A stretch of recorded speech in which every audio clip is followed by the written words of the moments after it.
শেখ হাসিনার দিকে তাকান, পরিণতি কি হয় সেটা শেখ হাসিনার দিকে তাকাতে হবে। ফ্যাসিবাদী শাসকের সাথে সাথে যদি ফ্যাসিবাদকে পুরো ব্যবস্থাকে আমরা বদলাতে না পারি। শুনতো না, আমাকে না বলে বারবার আন্দোলন। আমি শুনেছিলাম যে ৭১ যুদ্ধ হয়েছিল, নাই থাকতে পারে, কিন্তু এখন আমরা দেখলাম 14 সালে একটা তামাশার নির্বাচন, এবং তারপরে আমরা এই কথা আরো জোরের সাথে বলেছি, এখন বাংলাদেশ একটা ফ্যাসিবাদী শাসনের দিকে অগ্রসর হচ্ছে। এবং এই কারণেই ফ্যাসিবাদী শাসকের সাথে সাথে যদি ফ্যাসিবাদকে পুরো ব্যবস্থাকে আমরা বদলাতে না পারি, তাহলে বাংলাদেশের মানুষ এই লড়াই আর আসবে না।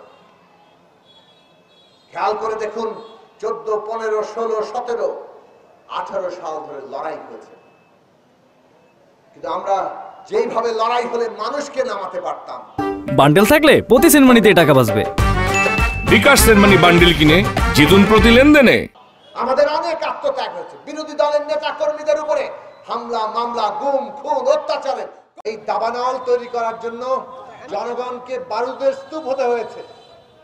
সেটা কি একদিনে হয়েছে? 36 দিনে হয়েছে?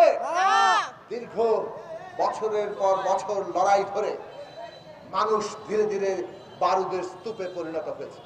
বিশেষভাবে 2011 সালে যখন শেখ হাসিনা তত্ত্বাবধায়ক সরকার ব্যবস্থা বাতিল করে দিয়ে পঞ্চদশ সংশোধনী করলো, তখনই পরিষ্কার বোঝা গেছে তারা আসলে একটা ফ্যাসিবাদী শাসন কায়েম করতে চায়, একটা কর্তৃত্ববাদী স্বৈরাচারী শাসন কায়েম করতে চায়। তাদের যে বাসনা নিজেদের শাসনকে চিরস্থায়ী বন্দোবস্তে পরিণত করা, সেই বাসনাকে সাহায্য করেছে কে? আমাদের দেশের সাংবিধানিক স্বৈরতান্ত্রিক ক্ষমতা কাঠামো। এই কথা আমরা আমাদের গণসংহতির জন্মলগ্ন থেকে বলে আসছি। বাংলাদেশে অনেক রাজনৈতিক দল নেতৃত্ব তখনও পর্যন্ত এটা মানতে নারাজ ছিলেন। তারা ভেবেছেন আমাদের এই সংবিধান এটা মহান সংবিধান, সেই কথাই তারা প্রচার করেছেন।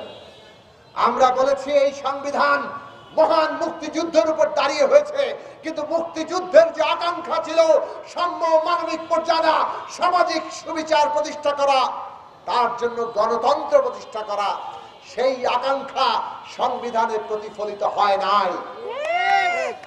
নাই বলে সমস্ত ক্ষমতা একজন ব্যক্তির হাতে কেন্দ্রীভূত করা হয়েছে।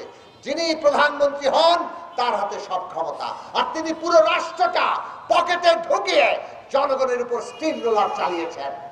এটাই কি আমাদের অভিজ্ঞতা ছিল না? বান্ডেল থাকলে প্রতি সেনমানিতে টাকা বাঁচবে। বিকাশ সেনমানি বান্ডেল কিনে জিতুন প্রতি লেনদেনে। এটাই কি 72 সাল থেকে এই দেশের অভিজ্ঞতা হয়নি? এরা কেবল স্টিম রোলার চালিয়েছে তা নয়, সব অধিকার কেড়ে নিয়েছিল, এমনকি ভোটের অধিকারটাও কেড়ে নিয়েছে।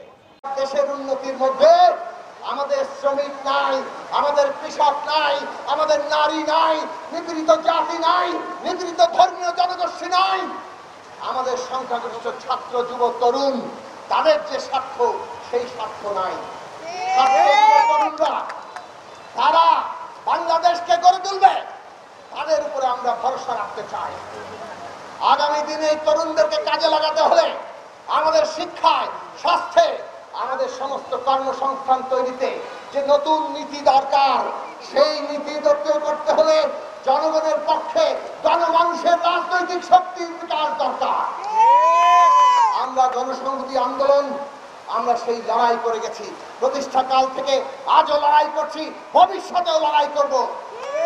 আমাদের এখানে তরুণ নেতৃত্ব আছেন, এই যে ফাতেমা রহমান তিথি, এরা যখন রাস্তায় দাঁড়িয়েছে, পুলিশের গুলি কিংবা ওই শাসক মাস্তানদের তাদের সমস্ত দাপট উপেক্ষা করে এই টাঙ্গাইল শহরে তারা সংগ্রাম করে তুলেছে, এবং সেই সংগ্রামকে যদি আমরা এগিয়ে নিতে চাই, আমাদের এই নেতৃত্বকে আরো এগিয়ে নিয়ে যেতে হবে, তাদের সাথে অভিজ্ঞতা যুক্ত হবে।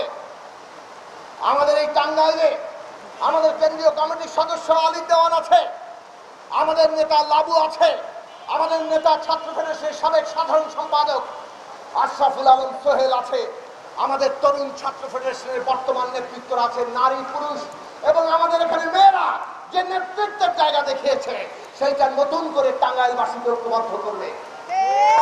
জনগণের প্রতি আমরা আহ্বান জানাই, দেশকে যদি বদলাতে হয় আমাদের জনগণের চিন্তা ভাবনা আমাদেরকেও কিছুটা বদলাতে হবে। আমরা যদি পুরনো বন্দোবস্তের না রাখতে চাই তাহলে আমাদের পুরনো ধ্যান ধারণার কিছুটা বদলাতে হবে।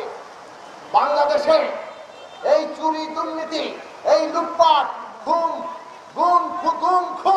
অত্যাচার আর ক্লাসের রাজত্ব এইগুলোকে শেখ হাসিনা চিরস্থায়ী করতে চেয়েছে। জনগণের ঐক্য এইগুলোকে ধূলিসাৎ করে দিয়েছে। কাজেই এইটা মনে রাখবেন, জনগণ যদি ঐক্যবদ্ধ হয় তাহলে কোনোভাবেই এই লুটপাট দুর্নীতি আর এই খুন অত্যাচার, মানুষকে হত্যা করে ক্ষমতা গদি টিকিয়ে রাখা, এইগুলো টিকতে পারবে না। যারা মনে করেন এগুলোই চিরস্থায়ী, এইগুলোর বাইরে কিছু চলবে না, তাদেরকে আমরা বলতে চাই, ইতিহাস আগে দেখিয়েছি, এখন এই কাছের 24-এর দিকে তাকান। ভবিষ্যতে আর কেউ যদি খুন করে, আর চুরি দুর্নীতি করে, লুটপাট করে, অত্যাচার করে তারা ক্ষমতা টিকিয়ে রাখতে চান, তাদেরকে বলবো শেখ হাসিনার দিকে তাকান। পরিণতি কি হয় সেটা শেখ হাসিনার দিকে তাকাতে হবে।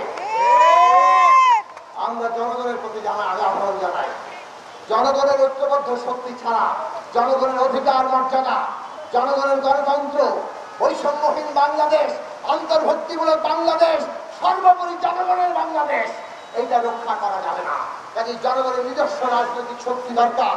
আমরা লড়ছি মৌলানা ভাসানীর এই পবিত্র ভূমিতে, মৌলানা ভাসানীর সারা জীবনের যে সংগ্রামের ধারা, সেই ঐতিহ্যকে ধারণ করে গণসংহতি আন্দোলন লড়ে যাবে এবং সেই লড়াই আমরা আপনাদের সাথে থাকবো, আপনাদেরকে ঐক্যবদ্ধ করবো, এটাই আমাদের অঙ্গীকার। সেই অঙ্গীকার রেখে আবারও শহীদের রক্তের ঋণকে ধারণ করে সকল শহীদের প্রতি আমাদের গভীর শ্রদ্ধা জানিয়ে আগামীর বাংলাদেশ জনগণের বাংলাদেশ, আগামীর বাংলাদেশ অধিকার ও মর্যাদার বাংলাদেশ, আগামীর বাংলাদেশ বৈষম্যহীন এবং অন্তর্ভুক্তিমূলক বাংলাদেশ, সেই বাংলাদেশ প্রতিষ্ঠার জন্য, সমস্ত মানুষের মুক্তির জন্য আমরা আমাদের যে লড়াই, সেই লড়াই অঙ্গীকার আমরা পুনর্ব্যক্ত করি। 18 নির্বাচনের আগে আমরা এই কথা পরিষ্কার বলেছিলাম, বিদ্যমান বহাল যে রাষ্ট্র, এর যে চুক্তি, এতে জনগণকে আর ঐক্যবদ্ধ রাখতে পারছে না। রাষ্ট্রের কাজ হচ্ছে জনগণকে ঐক্যবদ্ধ রাখা। সেই রাষ্ট্র দেশের বেশিরভাগ মানুষকে আজকে রাষ্ট্রের বাইরে নিয়ে গেছে, মানুষের অধিকার থেকে বঞ্চিত করেছে, তাকে গুম, খুন, হত্যা, হামলা, মামলা আর ত্রাসের রাজত্ব কায়েম করে শাসন করতে চাইছে। এই ব্যবস্থা আর বাংলাদেশকে ঐক্যবদ্ধ রাখবে না, এই ব্যবস্থায় বাংলাদেশও আর এগোবে না।